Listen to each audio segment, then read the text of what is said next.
Greetings to all my relatives.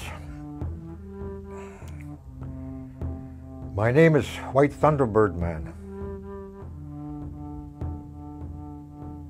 I'm of a Bear clan, and I am from the territory of the Rocky Mountains. It was the territory from where my late grandmother was from, and before her, and my late mother. I identify the matrilineal lineage because it is my true identity. My father, not to be denied, was a mixed blood. He was a Scottish half-breed, as they would say. I was raised by my grandmother's side and lived with my grandmother and grandparents, both of them, for some time until I was stolen. I was stolen from my mother when she first moved into these white man towns. And it was that time that I really began to try to find out what law, whether it be religious or otherwise, they used to steal me and my brothers and sisters from my parents. So that was my first introduction to law. So we're going to begin there with an idea of who I am and the purpose of talking to you in this manner. In my lifetime, I've tried to protect the earth. I've tried my best to protect the earth and the people. Whether or not I was aware of it, and there were others like me, were aware of it or not, whether we were aware of it or not, we felt it was our responsibility.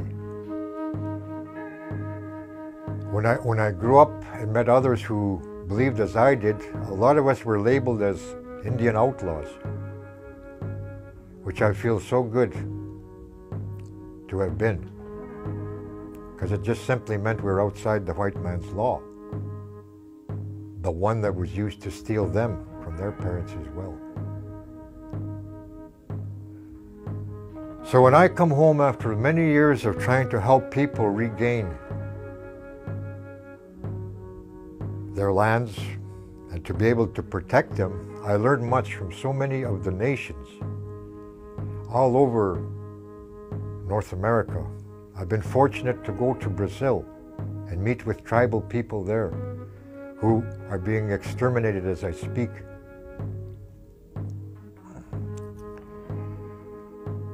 I've been fortunate to meet people who still never have seen the outside world, and I've communicated through them or through others who communicated my message to them, and that was to never invite civilization. I talked in this manner in Brazil, and I tried my best to give them 300 years of experience of civilization, to my knowledge at that time. In my research, that's what I summed it up to be, 300 years of experience I could explain what happened to our people. And that mostly comes from the knowledge of those who kept it sacred or secret. And in my travels, I found out it was mostly the old women who were the keepers of our true law. I was fortunate to meet in my lifetime those old-timers who must have suffered so much and have been so lonely to keep what they knew. And I'm going to share some of that with you because my hair has changed color. And if you're wondering about this, it's because it's the colors of the clan I belong to, of the Bears. And to give you an idea, after coming home for all my struggles, I come home to the eastern slopes of the Rocky Mountains. When I got home, there was no longer anyone left at the place that our old people knew all their lives, in the hills just before the mountains. So I came home again to a struggle to get the land free so that someday I could build my house and rest my head. So upon returning home, I was fortunate to meet other people who felt believed as I did, and as I still do, and I know they still do. So our struggle began to free the land. We went through the usual process of learning. We were arrested for hunting to feed our babies as we had them. In the place that I lived, in the mountains, with the mother of my children, there was plenty to eat in the forest, but nobody seemed to want to take a chance going out and breaking the law, the white man's law, because Indians were being convicted. Indians who had what they called today's status cards, which way back was a treaty card which gave them the right to do all the above, hunt, gather, whatever they desired upon the land. I know that. Now those are rights that were somewhat lost somehow because of a law. So I had to find a way to stop them from using that law. In my travels and in research, I've come to know legal terms or law maxims, legal maxims. One of the terms that I came across was corpus juris secundum, which means second law of the land, which would be, for example, the United States of America. So I knew at the time we're dealing with the Crown of England, which is separate from the United States of America. Here in what they call Canada,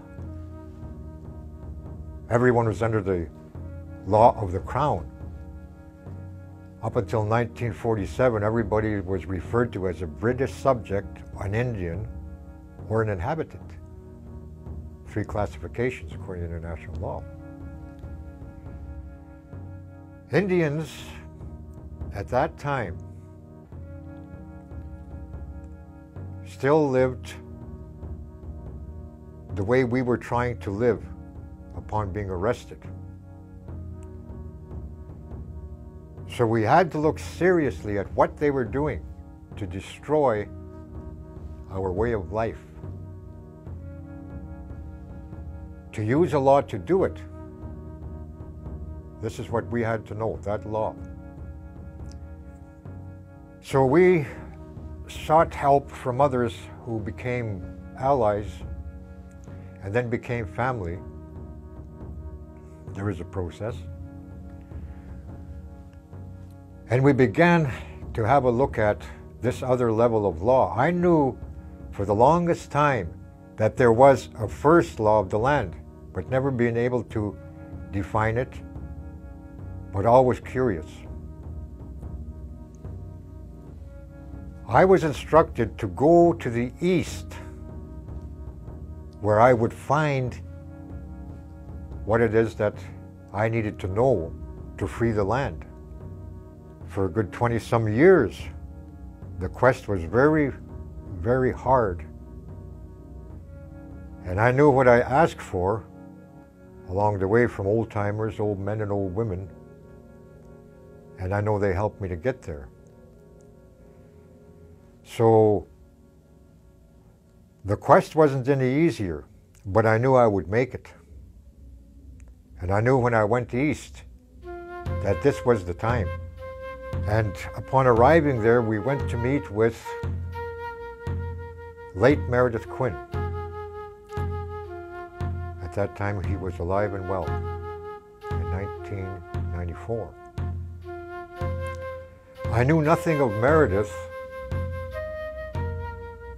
by his name, but I later realized after speaking with him that I was aware of some of his accomplishments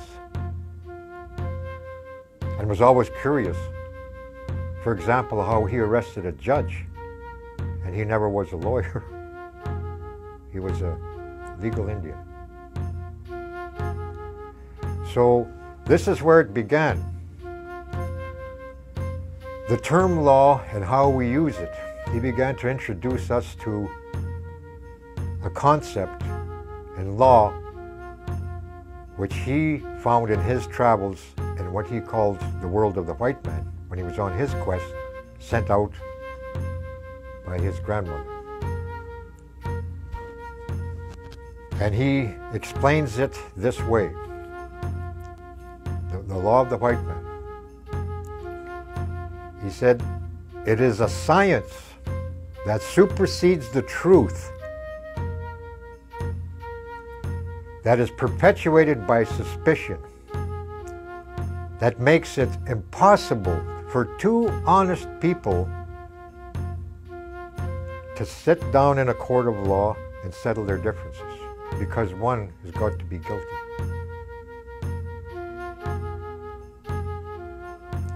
So that was his introduction to the white man's world as he explained it. It started in and ended with law. So he began to explain to us the difference between the law of the person and the law of the Indian.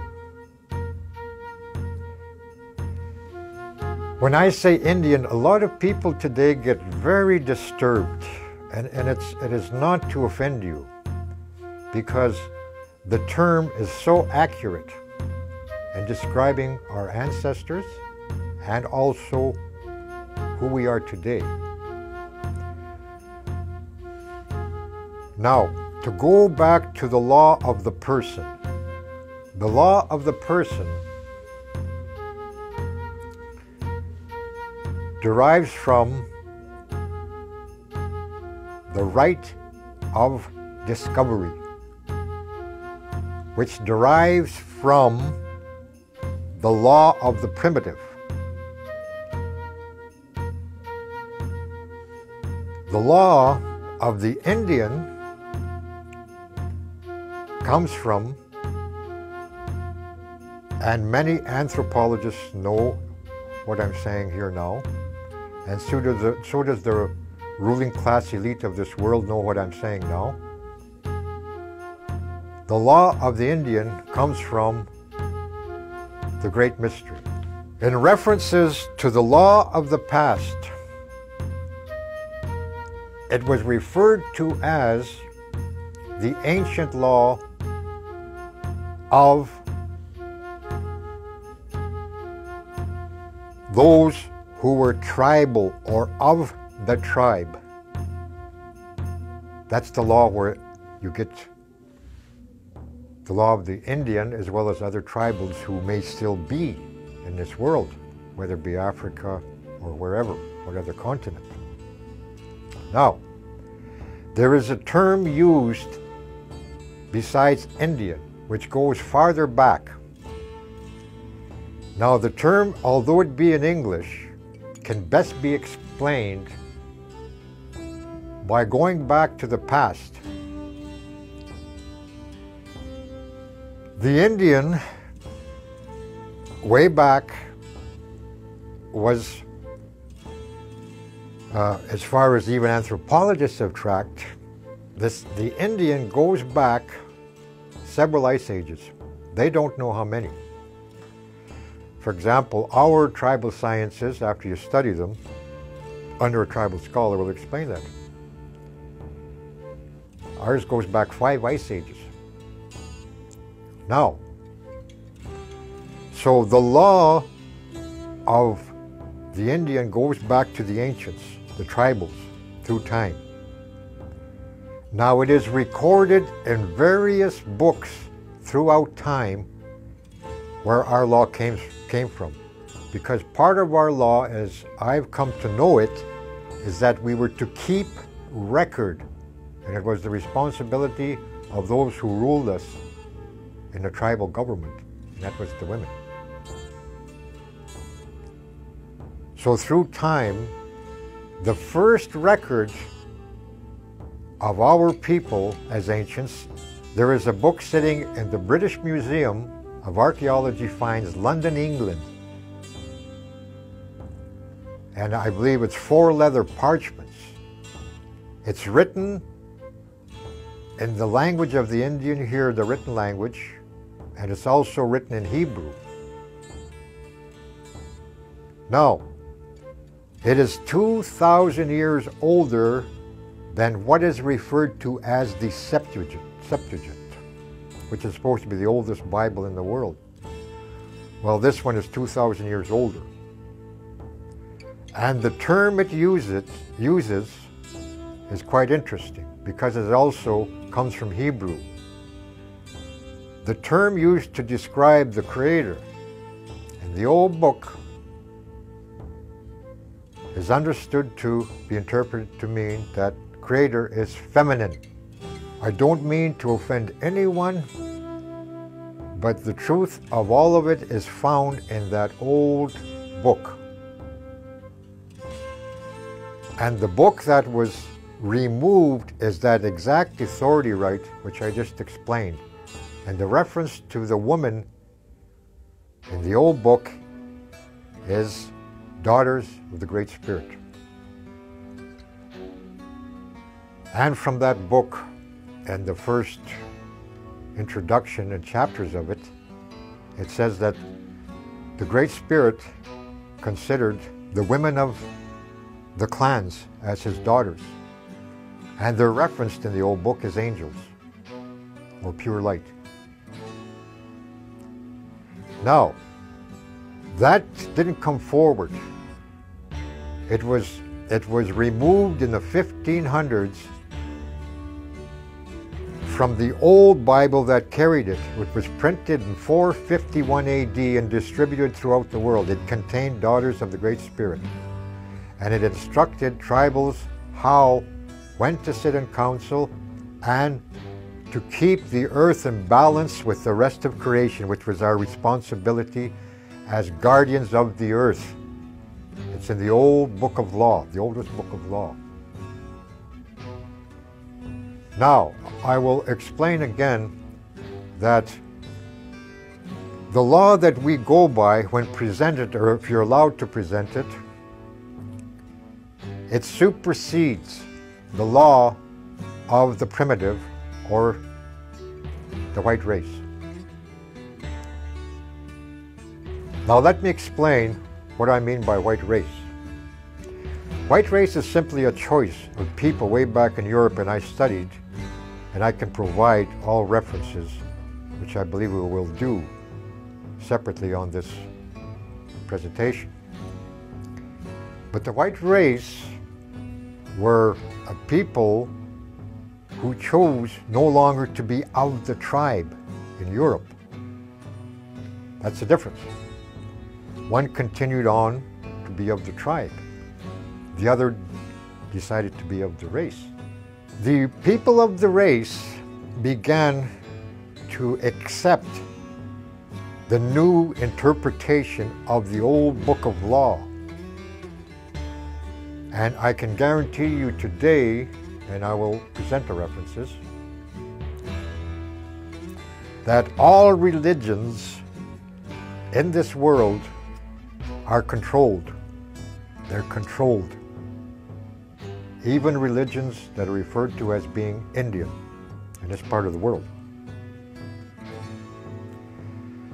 So all law deriving from your religion or your philosophy or religious philosophy, that is a prerequisite to be accepted even in today's international law as a country. So the very idea of separating our law and it becoming a practice, it's undesirable, because ours is to be a living philosophy. It was given to be lived. I won't refer to the in-depth happenings between Europe and here since first contact. There's enough written about it. What I will say is that because our ancient people did not accept the new law of the primitive and the new book they brought later with their missionaries, 100 million Indians were killed because they still would not believe. So we have some experience in relation to the origin of religion when we say Creator, Great Spirit, although we're saying it in English. In our world, it's another matter, in the language or within the mind. So a lot of Indians think that it does not belong anywhere but in a sweat lodge or in a teepee, which is true. But wherever you go, you're to live. You're to live your belief. See, that again is the spiritual proposition in law. That's what makes it valid when you can live it. Now, to give you an example where there's always a clash between the law of the primitive and the law of the people of the spirit, late Meredith, who I refer to as a tribal scholar, which he was, I'm going to introduce you to him now and give you an example of how the law works and why the law of the primitive clashes with ours. Haynes Doctrine. That's an agreement that the white men had to sign down and say that they would no longer ever kill an Indian,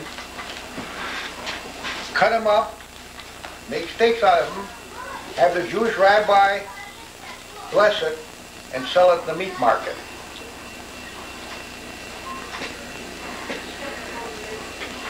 Now you know why the Haynes Doctrine came about? See, scalping came from Europe.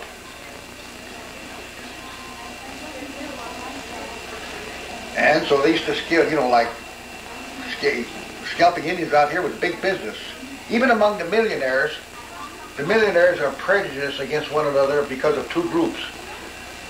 The one that's called the old money are the families that made all their money off human steaks, scalps, and all that sort of thing. That's called old money. The new money, they do not associate with the old money. So even among them, they have their own prejudice. But anyways, scalping got so good, the white man thought he really had it, right? So he come out to where I was. And only we learned how to do it really good. I mean, we were good. We were so good that the civilized nations had to sit down with the Dakota Empire to say, we now have to determine that is a crime against humanity by scalping them. And we had to agree that we would no longer ever scalp the white man again. And that comes from the Haynes Doctrine. See? Never mind what these colleges say, oh, scalping comes from bullshit. We were just good at it. We took the one thing that the white man scared, and that is to go around clean shaven on the head. And I like to remind him of that.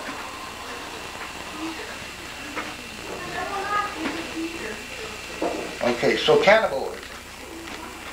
So cannibalism was part of the white race. Now there's a difference between the white tribes and the white race. Like, it's the same identity when we say Washishina, we know that's a member of the white tribe. And then the Washichu is the white race. The cannibals are the white race. Yeah, it's the same with, you ever hear of St. Paul, Minnesota? That was the capital of our empire. It used to be called Otonto. And white people, tribal people that got driven from their countries over in Europe, they came there and they lived with us. I can take you a lot of towns in Minnesota who, when you come into town as a Sioux man, you're treated like a king. You know why? Because they were given territories, you understand, to live in and not to be molested, that the Dakota people gave to them. There's a lot of that back where I come from. So it's not always the same, all white men are prejudiced. It's not so. So, no fish on Friday is the fact because of Paine's doctrine. And you got to remember, when you ate steak, Indian steak, that was called the long pig. And from everybody that I've ever read on it said the long pig tasted a great deal like the short pig or swine. So the church doctrine of not eating any meat on Friday, it was put in there to make sure that the people through generations would stop eating human steak or stop practicing cannibalism. So you're talking about the people that were attacked that were cannibals? That's what they were. So cannibalism was going on before Columbus? Well, yeah, Columbus, it took 10 years to kill all the Indians in the Caribbean. Because they say that's when cannibalism first... No, that's when it started. That's all. It took 10 years to kill every Indian in the Caribbean. Did you know there are no Indians in the Caribbean? It took 10 years because it was used as a food supply going back and forth across the Atlantic. And that's recorded documentation on this man.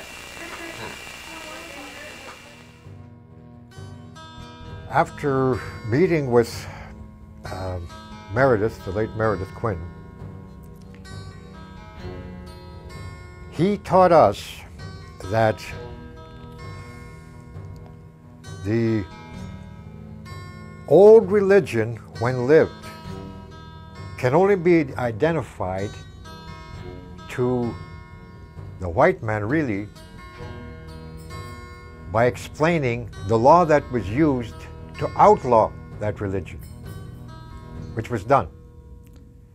So when he is asked about his religion, which I now feel good to say, I also explain, as late Meredith did, he's of the old religion that the United States declared hostile to all other Indians. That may sound very profound. No, it's truth and it is law. Along with what happened, the introduction of this new law, religions were made up. They look Indian, but they're not. They were made up by early spies among the various missionaries, call them what you will, black robes, and that sort. They reported on what they saw of Indian rituals and all that sort of thing. So this is where the information comes from, which was given to the military. The religions were made up by the military. The sole purpose of it was to have Indians quit living their old religion, quit living it. So it came down to very few Indians after 1885. There were very few Indians left. The law was explained so clearly in our time, not too long ago, by one of the old chiefs, who was a true chief, and meaning by the old law, the women appointed him. The clan mothers of Dakota appointed him as the head chief of Dakota, and that was the late chief Sitting Bull, or as we would say, Epelmostus. He was the one who explained to the commission when they forced him to come in and address the commission. There were other Indians there who signed a treaty with the United States government and were made prisoners of war. And many of them were his partners, family, brothers, during the wars against the United States, who were trying to destroy them. And many of them who sat in there with that commission when Sitting Bull addressed it, many of them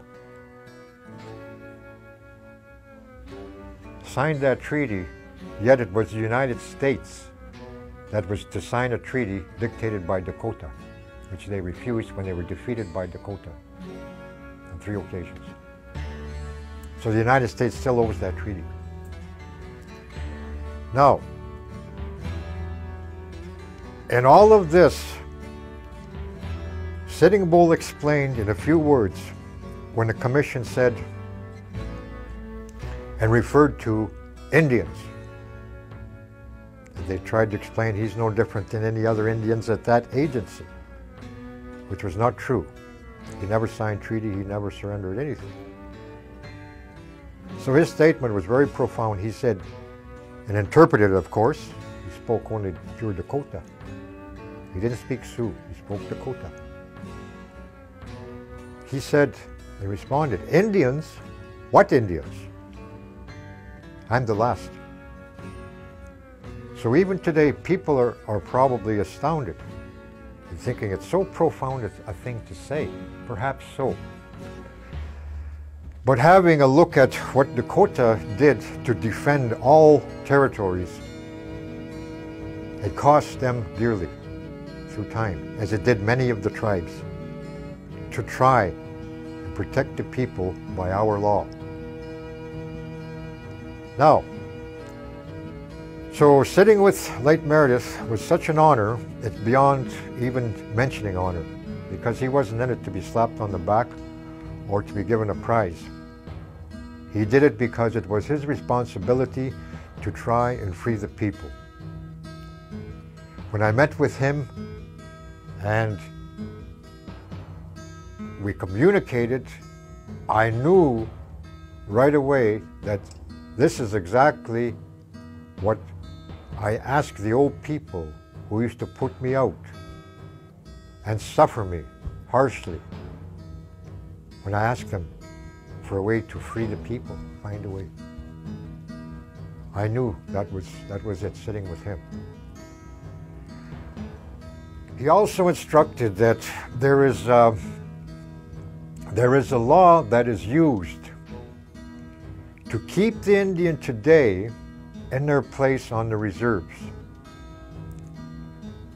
Now, he points no finger, but he explains it, that the existing system on a reservation today is nothing more than an autonomy type government.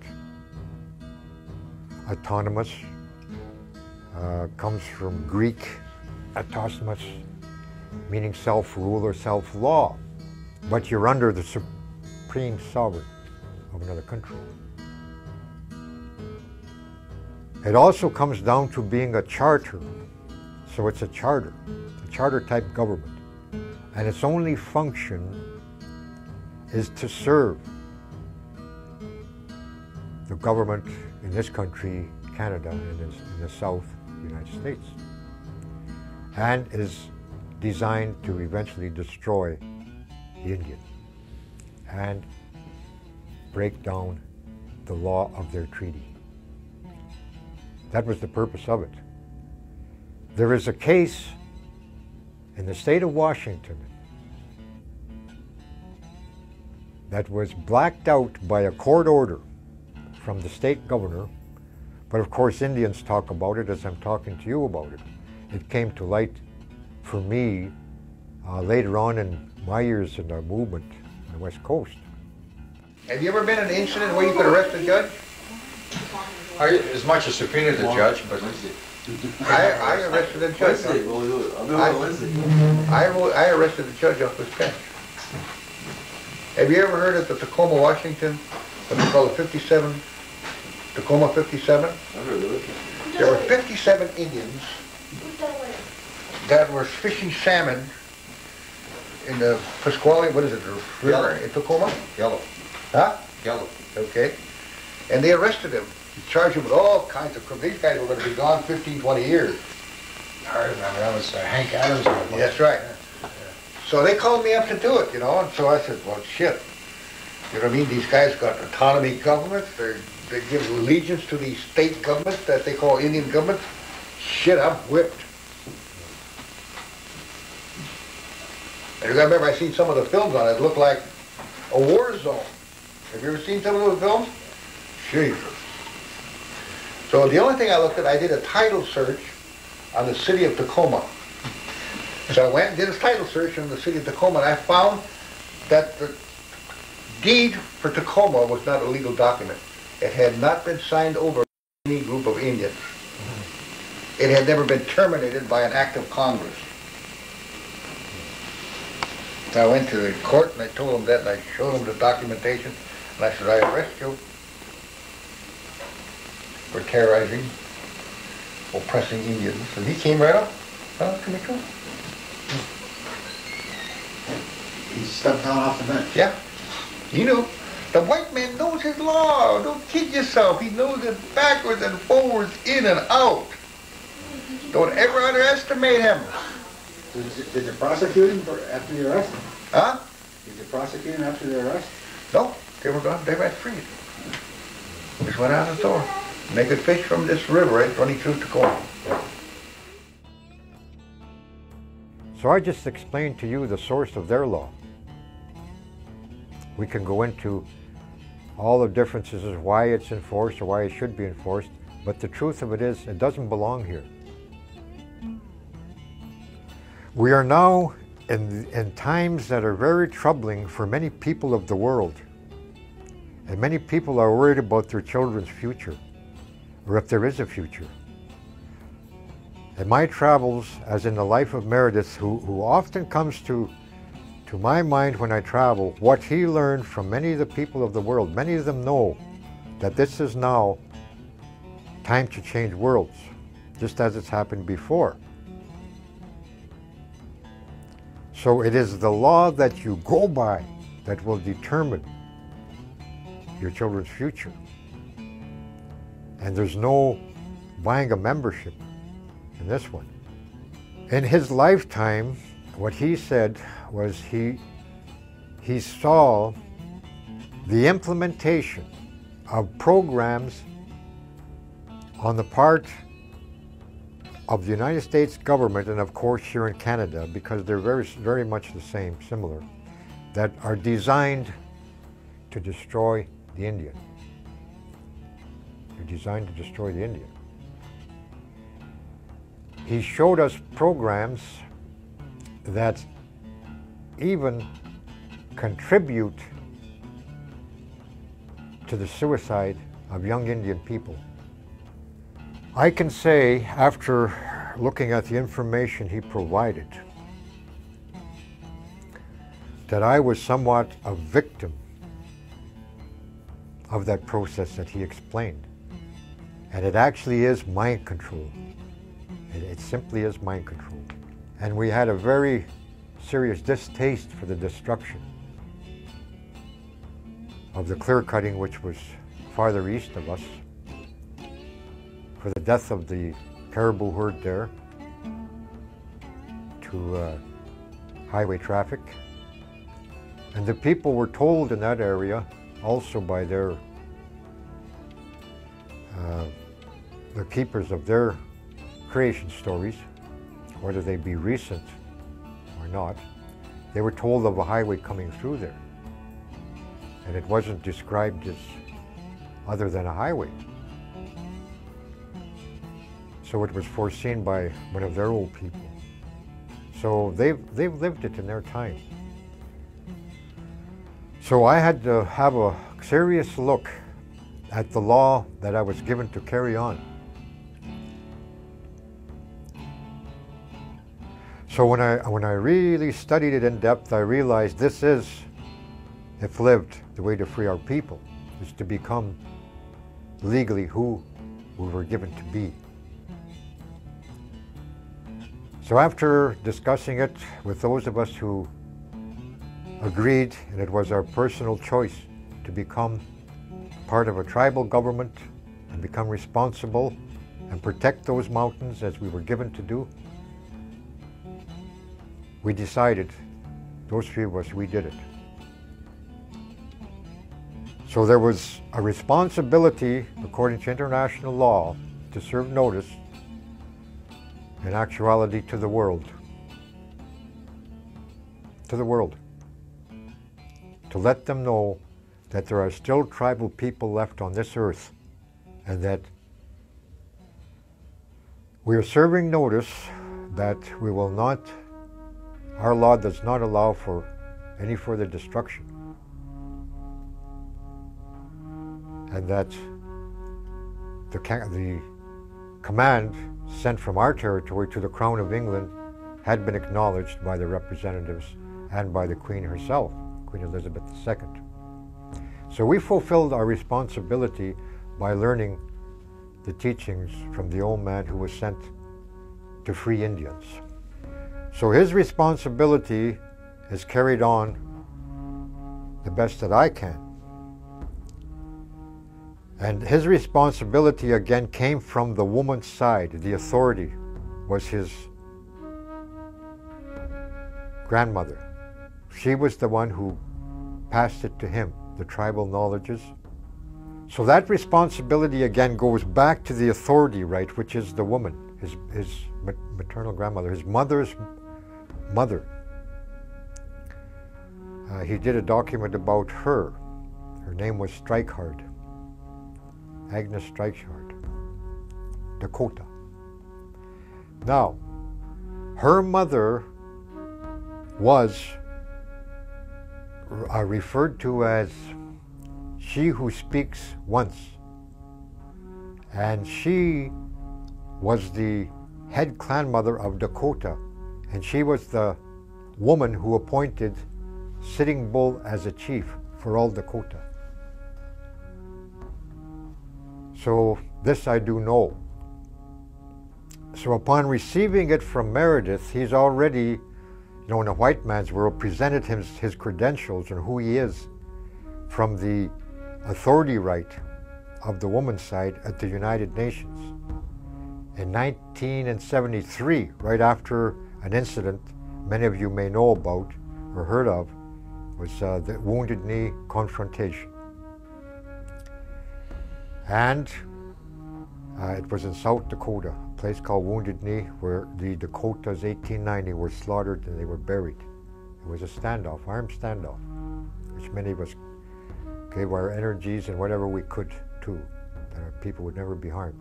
He was the legal representative chosen by the headman to go to the United Nations.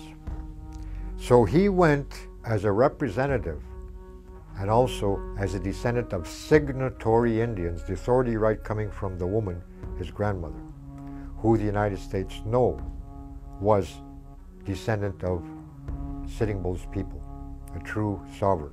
There's a case that comes to light. It was in the state of New York. There's a federal case where he explained the judge ran out of the courtroom. And I have met some of the people who were in the courtroom at that time, who witnessed the judge running out of the courtroom when Meredith began to make his legal presentation. And he explained the reason that judge ran out of the courtroom is that he wouldn't be responsible for the collapse of his corpus juris secundum, second law of the land, his rule of law. So Meredith went by a law that superseded second law of the land. Now, let's go back to that. He simply said to us, the reason you're still all right out there, where they don't disturb you too much in the mountains, he said, is because Dakota defeated the United States in that area. I know what he meant, because Dakota was part of the families, were in a sense one of the head families of all the tribes. We were related through clanship all the way across this country.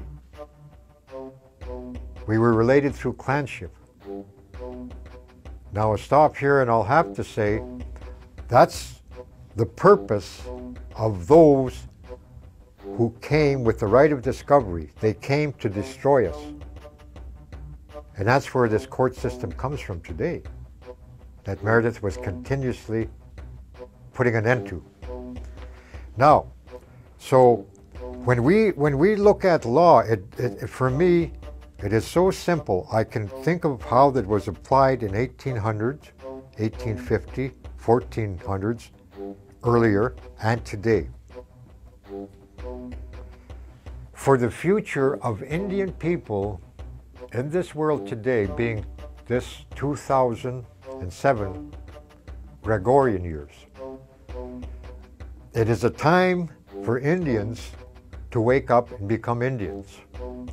So let's look at that term and relate it to law, which we learned also from late Meredith, or I prefer now to refer to him as the Musa, which is given Indian name, named by his grandmother. So when we look at the law today, and we look at the law that governs Indians, you can pretty well tell the effect it has had on pretty well everyone. Now today, there are court cases that will never be addressed. They'll be put off until what is introduced is a system that supersedes the Indian. So I'm saying here and now, Indians should wake up, because there's going to be military courts. It's already introduced in the United States, military courts. I've met people who ran through those courts where you have no say. Now, when you become a legal Indian, there's a possibility of stopping it for the good of the rest of the world, if the rest of the world will listen and acknowledge who we are as tribal people. The law that we go back to when we become Indian comes from, again, the teachings from late Meredith or the Musa, los sin Dios, which means those without God. So remember the law that you go by, and when you say that you're native, then you're no longer Indian, because Indian comes from los sin Dios. It was a death sentence, and it was also sanctioned by the Vatican, and the terms used were spelled out in the various papal bulls issued by the Vatican. So, los sin Dios was the reference to our people. Some of the professors I've met in my time said in Indian studies presentations that los sin Dios means una ente los indios, is what Columbus said, the gentle people in with God. No, I thought, no, that's a death sentence. It's a death sentence. So the papal bulls issued by the Vatican said that the people here, our ancestors, los sin Dios, those without God, can be killed. And I want you to know that law has never been removed. It's been stopped. It's been stopped by Dakota. It's been stopped by other nations, Indian nations. They had to defeat it. And at times, including physically, they had to defeat it. So that's where the term comes from. So those without God. Now, the reason being that many did not accept God. They went by Creator, Great Spirit. And it's in the oldest book in the Bible. It's Creator, Great Spirit. It's what it is. It was in the version 451 AD, that version, a copy of the old Bible, which contained daughters of the Great Spirit. The Creator, Great Spirit was acknowledged. Now, where the changeover happened and where the law of the primitive, or those who used religion in a false way to control people, it began with one who's known throughout time as Osiris. And the religion is known today as Isis, ISIS, who was a goddess on this earth, was considered to be a goddess. Her husband and brother, Osiris, was considered to be a god. And he commanded the changeover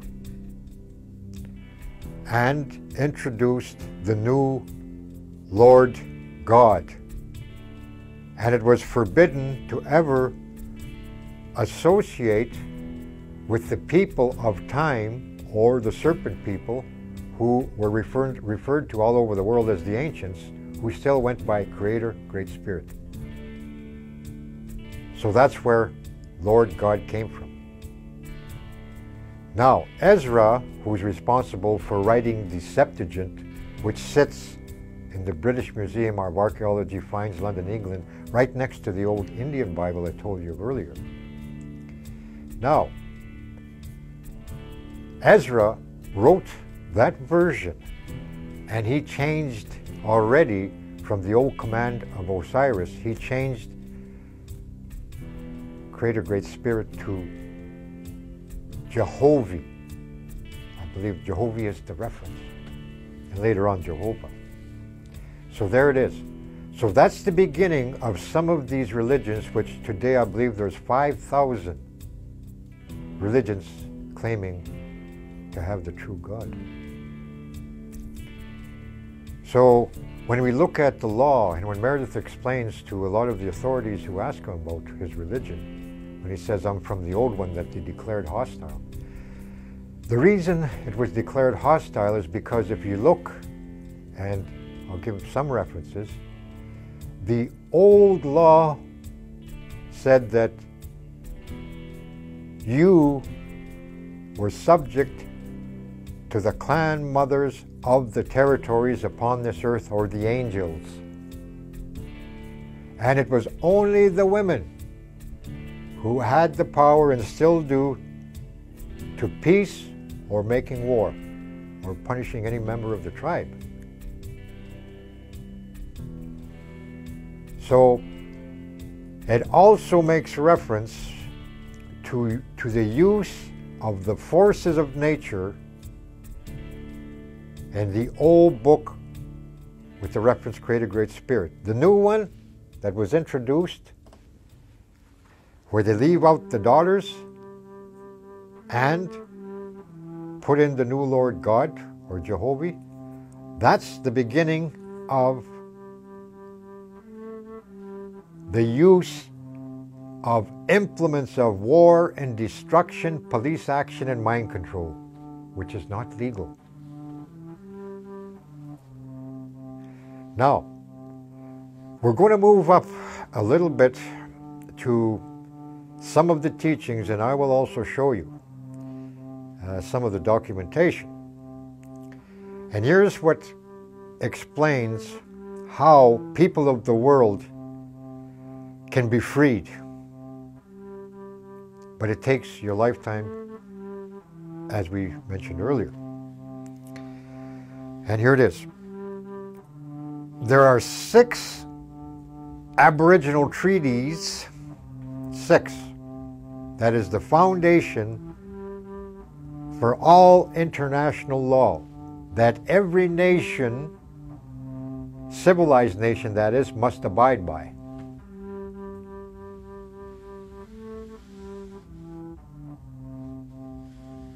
Those treaties are wampum belts, peace pipe treaties, canes of authority. Now we're talking before Columbus and also after. The other treaties are long before Columbus. They're the Seal of Solomon Treaty, which covered all blacks, Arabs, and Israelites. Asia and Minor Asia were under the Palladium of Troy Treaty. All Saxon, Anglia, Mercia, Northumbrian groups were members of the Cleopatra tribes, or the white tribes of Europe, and were under Noah's Ark Treaty. So Noah's Ark is not a boat per se, it is a treaty, which Noah is forced to sign, and I have the date. So these 6 Aboriginal treaties that are the foundation for all international law. From them come the law of nations, which has clan mothers who hold territorial right all over this earth, even today. So when we look at those 6 Aboriginal treaties, that is really the law that kept the world free. Very simple. Peace. Now, when the women were in power, then the government, as it's called today, was the law of the land. It could not be superseded, wherever that woman held territorial right. It is still the same today. Now, so the civilized nations, the civilized nations of the world are subject to this law, because the foundation comes from tribal people, comes from the first law of the land. Now I must say again and emphasize again, the elite of this world understand this because they have to, because they don't ever dare violate this law. Because if it happens, their law all around the world will crumble. And that's exactly what the late Meredith set out to do, was crumble it. And that's why the judges ran out of the courtroom, because they were superseded not only with knowledge of law, but they were superseded by law itself. Now, it's quite simple. One rule of law supersedes another. Now, a lot of people are probably thinking, well, it's the biggest gun in town that has the power, that decides people's futures. I'm sorry, that's not true. You may have the biggest guns, you may have the most guns, but you still have to use a law in order to shoot those guns at people. So if we look at what is happening in the world today, there's a conflict in the Middle East, and everybody knows it's over oil. So what would protect those people? If they brought back territorial clan mothers, because the civilized nations are sworn by law to do everything humanly possible to protect tribal custom and usage. The law of the tribes. So having said that, it has been done. You won't hear about it on the 6 o'clock, but it will be done. They follow the law to the letter. But there is a difference here, now in this country, North America. There is a difference in relation to the law that we once lived by and the one that is ruling our very lives this day. The old man explained law and jurisdiction quite simply at times. He said it's quite simple. Today it's the Indian that does in the Indian. Because those who signed the treaty with the United States and or Canada, it's considered a surrender, where they applied another law called alienation, severalty, and guardianship. They're the three requirements that all these civilized nations are bound by from the Hague Accord 1873, I believe, to the Geneva Convention 1948-49 implemented. War crimes.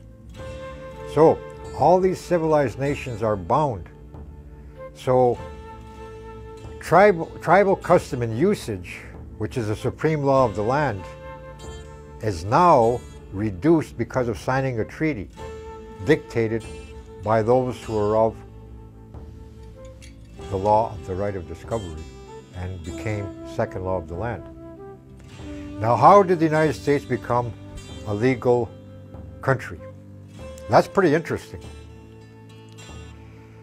From what the old man uncovered, and some of us had some knowledge of it at the time we discussed it, but he put it exactly by law how it happened. See, when the United States people were simply, they were not even known as the United States yet. They were simply members of a penal colony. They were like prisoners. And when this alleged war took place between the 13 colonies, it was Abraham Lincoln, who was actually a renegade, leading the North to defeat the South. Now, the South was the legal government simply because they had more money and they were financed from outside. So they were on Indian land, but they were there without holding any title. They were never allowed to hold title. That was the agreement between the Iroquois Confederacy and all of these colonies, because they came here because of religious persecution. They were being killed as tribals over there. That's why they came here to begin with. So they're given refuge because of presenting the sacred signs that you need to present to show that you're tribal. So that's how they gained entry. So these 13 colonies went to war. And, you know, when the North defeated the South, all it was two groups of prisoners having a difference of opinion. That's all it was.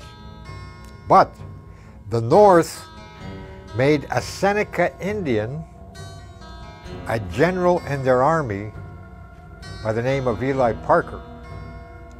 And if you look at United States history, you'll see Eli Parker writing the stipulations for the South to sign, even though the South was a legal government.